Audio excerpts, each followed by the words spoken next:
स्वागत है आपका विराग ब्लॉग्स के एक नए एपिसोड में। और हमने आपसे कहा था कि बहुत जल्द हम अपनी ट्रिप फिर से शुरू करने वाले हैं, तो आज हमने अपनी ट्रिप को शुरू कर दिया है। हालांकि कल बारिश ज़्यादा हो रही थी और कुछ गियर्स भी आने थे और हम घर पे उनका वेट ही कर रहे थे। हालांकि पूरे तो नहीं आए हैं, खासकर जो यहाँ पे माउंट लगता है वो नहीं आया है। लेकिन आज हम जहाँ जाने वाले हैं उस जगह का सीधा संबंध रामायण काल से है। वो निषाद राज जी जिन्होंने भगवान श्री राम को नदी पार करवाई थी, हम वहीं पे जा रहे हैं। और इसके अलावा पुरातत्व विभाग के खोज में कुछ प्राचीन अवशेष भी मिले हैं जिनका हम दर्शन करेंगे, उनके बारे में जानकारी प्राप्त करेंगे और आपको भी वहाँ का दर्शन करवाएंगे। तो चलिए शुरू करते हैं आज का अपना ये व्लॉग। फिलहाल तो हम हाईवे में हैं और यहाँ से तकरीबन अभी 55 किलोमीटर हमें और जाना है, तब हम वहाँ जाकर के पहुँचेंगे और वहीं पर जाकर के मिलते हैं। तो बताइएगा कि हेलमेट के अंदर जो माइक लगा है ये उसे रिकॉर्डिंग चल रही है, तो इसकी आवाज़ कैसी है आप कमेंट में ज़रूर बताइएगा। अभी हम कोशिश कर रहे हैं कि पहली बार है ना, तो हो सकता है आवाज़ सही ना आ रही हो, तो हम फिक्स भी करेंगे प्रैक्टिकल करके, धीरे धीरे पता चलेगा। तो चलिए मिलते हैं लोकेशन में, घूमते टहलते पहुंचते हैं वहीं तक। हालांकि प्लान तो हमने बनाया था तकरीबन दोपहर 11 बजे निकलने का या सुबह 11 बजे निकलने का, लेकिन आज पता नहीं क्या SBI के ATM में सर्वर की प्रॉब्लम थी और पैसा था नहीं, तो हमें 2 बज गए पैसे का जुगाड़ करते करते। और जब पैसा निकला तो अब तकरीबन बज रहे हैं 3:05। तो अब हम निकल पा रहे हैं और हम उम्मीद करेंगे कि अगले तकरीबन आधा घंटा में 45 मिनट में हम वहाँ पे पहुँच जाएं। तो यहाँ पर अभी हम लगातार अपने माइक को भी चेक कर रहे हैं और उसकी पोजीशन देख रहे हैं कहाँ पे कम नॉइज़ को प्रोड्यूस करता है। अभी हमने जो रिकॉर्डिंग सुनी उसमें जो आवाज़ है वो काफ़ी ज़्यादा वहाँ पर इको हो रही है, तो हम कोशिश करेंगे जल्द से जल्द इसको सही करने की। मौसम ख़राब हो रहा है, बादल आ रहे हैं, अभी तक धूप निकली थी लेकिन अब बादल आ रहे हैं, तो हमें जल्द से जल्द वहाँ पर पहुँचना पड़ेगा। तो आई होप कि नॉइज़ ज़्यादा नहीं आ रही होगी क्योंकि मैं बोल रहा हूँ। तो बस अब इन्हीं रास्तों से चल रहे हैं और तकरीबन 35 मिनट के बाद हम अपनी जगह पर होंगे जहाँ पर हमको पहुँचना है। और हम आशा करते हैं कि ये नॉइज़ ज़्यादा नहीं होगी, मेरी आवाज़ आ रही होगी। अब तो फाइनली कड़ी मशक्क़त के बाद एक क्लियर एंगल मिला जहाँ पर हमको लगता है कि अब नॉइज़ सबसे कम आ रही होगी। तो अभी हम पहुँच रहे हैं टोल प्लाज़ा के पास, और टोल प्लाज़ा से तकरीबन हमें अभी 20 किलोमीटर आगे और जाना पड़ेगा, तब जाकर के एक पास मिलेगा जहाँ से हमको शायद लेफ़्ट टर्न लेना है अकॉर्डिंग टू गूगल मैप। और उसके बाद हम पहुँचेंगे उस धाम में जहाँ पर हमको दर्शन करने जाना है। और मैं काफ़ी दिन से यहाँ पर दर्शन करने के लिए एक्साइटेड था लेकिन कभी मौका नहीं मिला। हालांकि आज वो मौका मिला है, तो देखते हैं कितना हम उस मौके को भुना पाते हैं। अभी तो पानी लेने के लिए रुके हैं, प्यास लग जाती है गर्मी में एकदम काफ़ी कस के। अब यहाँ से तकरीबन मान के चलिए कि अभी 25 किलोमीटर का सफ़र और तय करना है, उसके बाद ही हम लोग पहुँचेंगे। तो अभी तो ये टोल प्लाज़ा ही पहुँचे हैं, तो टोल प्लाज़ा तकरीबन 25 किलोमीटर है यहाँ से। हाँ, तो उसके बाद ही पहुँचेंगे, फिर देखते हैं क्या होता है। तो हमारी मंजिल अब काफ़ी पास है और हमें जहाँ पे जाना है उसके लिए हमें आगे जो सामने पुल दिख रहा है वहाँ से हमको लगता है लेफ़्ट टर्न लेना पड़ेगा।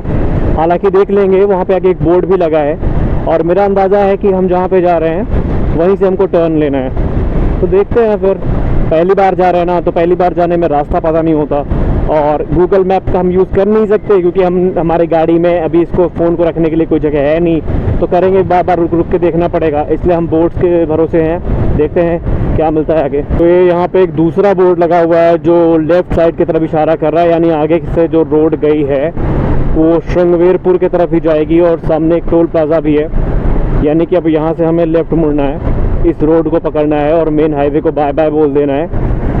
तो अभी उन लोगों से कंफर्म भी कर लेंगे ना यार, पता चला कि हम जा रहे हैं और वो गलत रास्ता निकले तो उसे तो फंस जाएंगे फिर हम। एक लंबी यात्रा के बाद अंततः हम श्रृंगवेरपुर धाम पहुंच चुके थे। यह धाम प्रयागराज से तकरीबन 40 किलोमीटर की दूरी पर स्थित है और यहाँ पर अलग अलग प्रकार के लोग अपनी मनोकामनाओं को लेकर के पहुँचते हैं। कुछ लोग यहाँ पर पुत्र प्राप्ति की कामना लेकर के पहुँचते हैं, तो कुछ लोग अपने प्रियजनों की मृत्यु के पश्चात उनके अंत्येष्टि क्रिया और उन्हें पंचतत्व में विलीन करने के लिए पहुँचते हैं, तथा जिन्हें इतिहास में रुचि है वो यहाँ पर मिले ऐतिहासिक प्रमाणों के अध्ययन एवं उनको देखने के लिए यहाँ पर आते रहते हैं। तो यही है वो जगह जिसके बारे में हम बात कर रहे थे। इस जगह का रामायण काल से सीधा संबंध है क्योंकि भगवान श्री राम, लक्ष्मण और माता सीता जब यहाँ पर आए थी तो यहीं पर निषाद राज ने उन्हें गंगा नदी पार करवाई थी और उस पार छोड़ा था।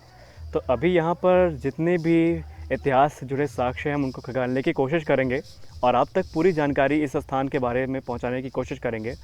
तो आइए एक एक स्थानों को चरणबद्ध तरीके से देखते हैं कि कौन सा स्थान किस लिए प्रसिद्ध है और लोग यहाँ पर क्यों आते हैं, इस पर भी हम बात करेंगे। श्रृंगवेरपुर धाम का उल्लेख अलग अलग धार्मिक ग्रंथों जैसे कि वाल्मीकि रामायण, श्री तुलसीदास जी द्वारा रचित रामचरितमानस एवं दूसरे ग्रंथों में पढ़ने को मिलता है। एक कथा के अनुसार यहाँ ऋषि कश्यप के पुत्र महर्षि विभंडक एक बार एक कठोर तप को कर रहे थे। तप इतना कठोर कि उसको देख करके देवलोक में भी काफ़ी उथल पुथल मच गई और देवलोक में देवताओं ने एन केन प्रकारेण किसी भी प्रकार से इस तप को खंडित करने के लिए अप्सरा उर्वशी को धरती पर भेजा और कहा कि किसी भी प्रकार से इनके इस तप को खंडित करवाओ।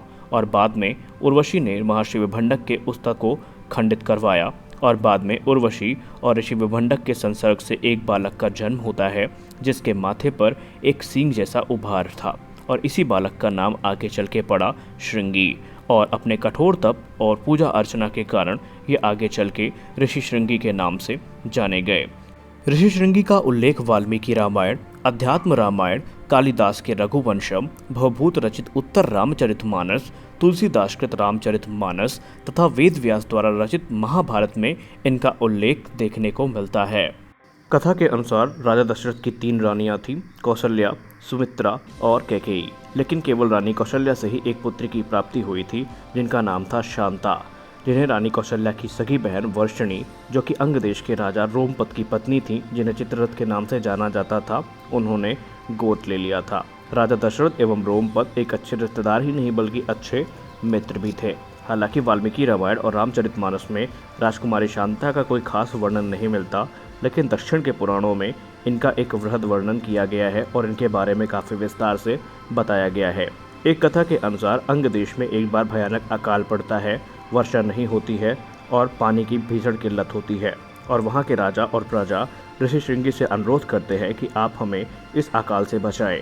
और बाद में ऋषि श्रृंगी उनके इस अनुरोध को मान करके एक यज्ञ का आयोजन करते हैं और यज्ञ का जो परिणाम है वो काफ़ी सुखद होता है, क्योंकि भीषण वर्षा होती है, जितने जलाशय तालाब होते हैं सब भर जाते हैं और इससे प्रसन्न होकर के राजा रोमपद अपनी गोदली पुत्री शांता का विवाह ऋषि श्रृंगी से करने का निश्चय करते हैं। उसके बाद राजकुमारी शांता अंग देश के वैभव को छोड़ करके ऋषि श्रृंगी के साथ इसी आश्रम में हमेशा हमेशा के लिए निवास करने आ जाती हैं, जिन्हें हम माता शांता के नाम से जानते हैं। ऋषि श्रृंगी का है, ऋषि श्रृंगी और माता शांता का, इसको लेकर के अपनी अलग अलग धारणाएं हैं जिसको लेकर के अभी हम बात करेंगे।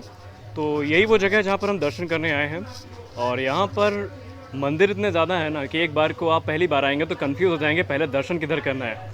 लेकिन यहाँ पर आने पे मन में जो शांति की अनुभूति होती है वो एक अद्वितीय अनुभूति है, क्योंकि इसका सीधा संबंध रामायण काल से भी है, इसलिए यहाँ पे दर्शन करने में और भी ज़्यादा जो मन की शांति है वो मिलती है। ये धाम महज एक धाम मात्र नहीं है, बल्कि युगों युगों के इतिहास को अपने अंदर समेटे एक ऐसा स्थान है जो लगातार हमें अपने गौरवमय इतिहास से वाकिफ करवाता है।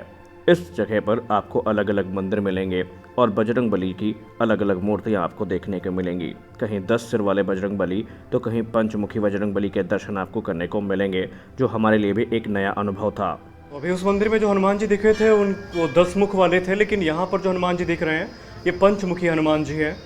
तो यहाँ पर काफ़ी अच्छी मूर्तियाँ हैं और एक बढ़िया धार्मिक माहौल है।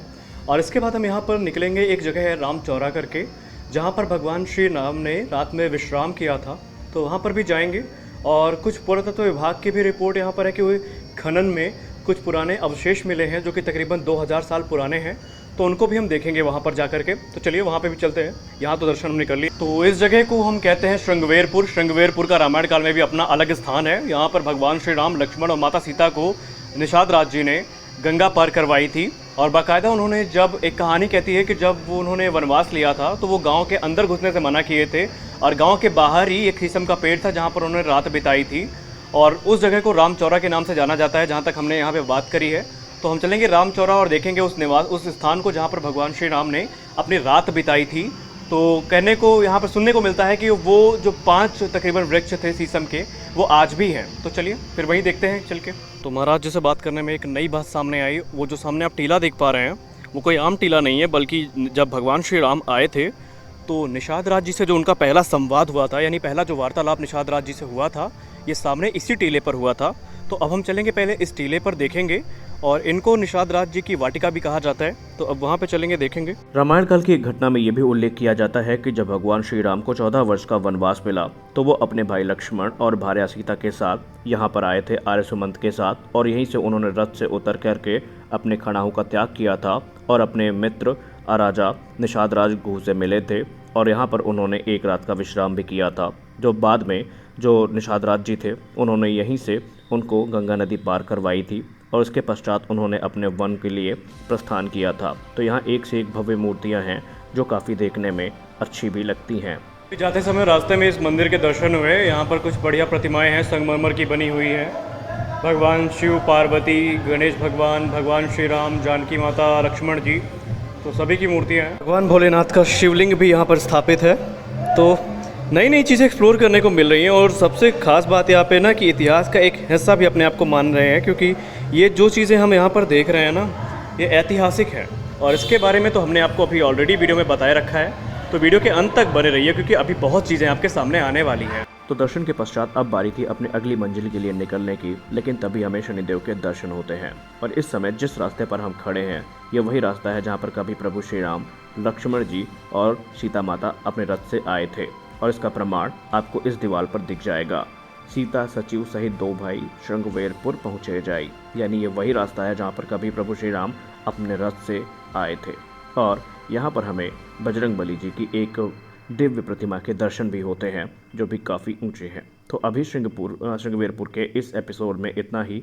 मिलते हैं आपसे अगले एपिसोड में कुछ और तथ्यों के साथ।